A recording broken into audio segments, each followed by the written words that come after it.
Hello everybody, how are you doing? This is MD Tech here with another video. Today I'm going to be showing how to resolve print spooler service errors in Windows 10. The same principle of this tutorial applies to earlier versions of Windows as well. Basically, we're going to be going over if your print spooler service has stopped working and you might receive a pop-up indicating that. So in this tutorial I'll be showing how to set that up. So a lot of times the error message will actually read that you can't add a printer or you can't access a printer because the spooler is not running, and it might ask you to restart the printer spooler or restart your computer.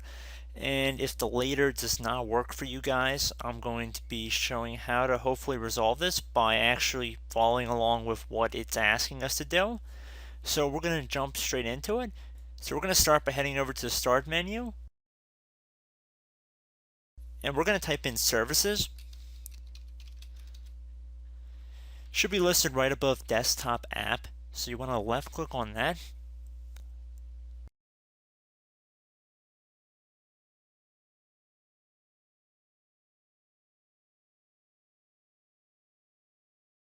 Now you want to scroll down in this list until you get to print spooler. So just go down this list until you get to the P's, and we see we have print spooler. You want to right click on it and then left click on properties. Underneath dependencies at the top right, so click on the dependencies tab, left click on that. Next to remote procedure call, you see we have two services right here, and as the name would suggest, these services are dependent upon the print spooler service. So if you want, and which I would highly recommend making sure you do, after we're done going through this, I want you guys to check out both of these services and make sure they are both on as well and set to automatic. So anyway, so for some reason it says the service is stopped, you want to go underneath properties and then you want to left click on the start button. So I just stopped it right there just so it would say stop. So now that the print spooler service has been stopped, you can left click on the start button right here, or at the top left here of the services window it says start the service, so you can enable it that way as well. And then if we go underneath dependencies like we went through before, we're going to do the same exact thing for these two, so the DCOM server process launcher and the RPC endpoint mapper. So we scroll up here.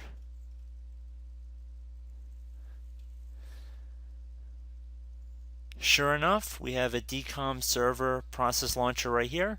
Make sure this is also running as well. So if you have to go and right click on it and then properties, make sure that it is running and set to automatic.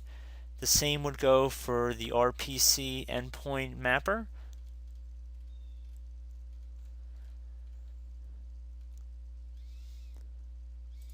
There we go. And that should also be set to automatic and it should be running. Okay, so we can close out of here, and then I recommend restarting your computer. If you still get the same error alert, I'm going to be going through another workaround for you guys. Now, I believe this more or less applies to users of 32-bit versions of Windows. I don't know how effective it would be on a 64-bit machine, so just keep that in mind. But still, there's a decent subset of the population that is running 32-bit versions of Windows. So this could definitely be applicable to many viewers of this video. So we're going to start by heading over to the start button here, and we're going to type in system. Should be listed right above control panel, so you want to left click on that.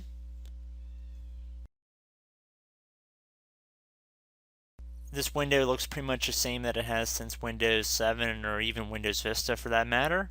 But regardless, we're going to head over to the left side here where it says Advanced System Settings, and we're going to left click on that.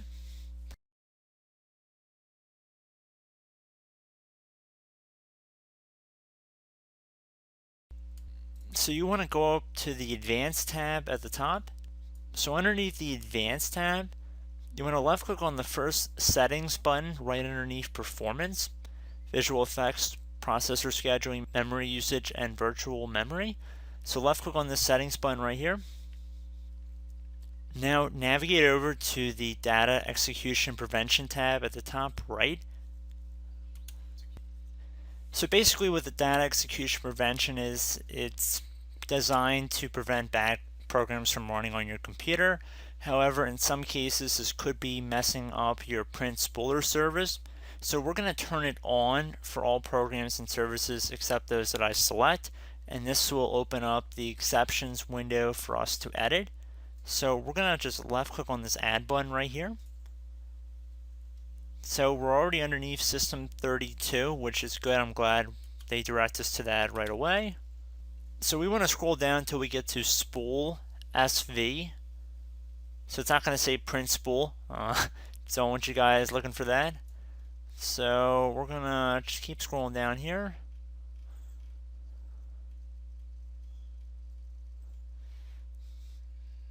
There we go, and there's a little printer icon next to it, or at least there should be.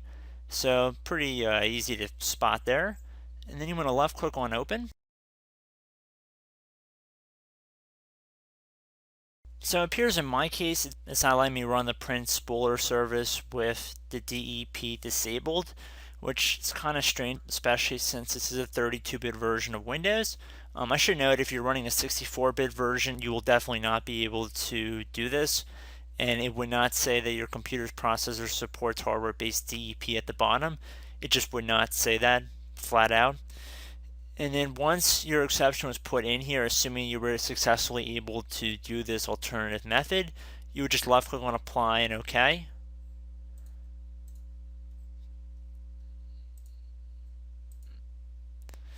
So it's unfortunate I wasn't able to fully show that in this tutorial, and I apologize for that. However, you guys get the gist, and in most cases the first method should work just by restarting the service. That usually does the trick.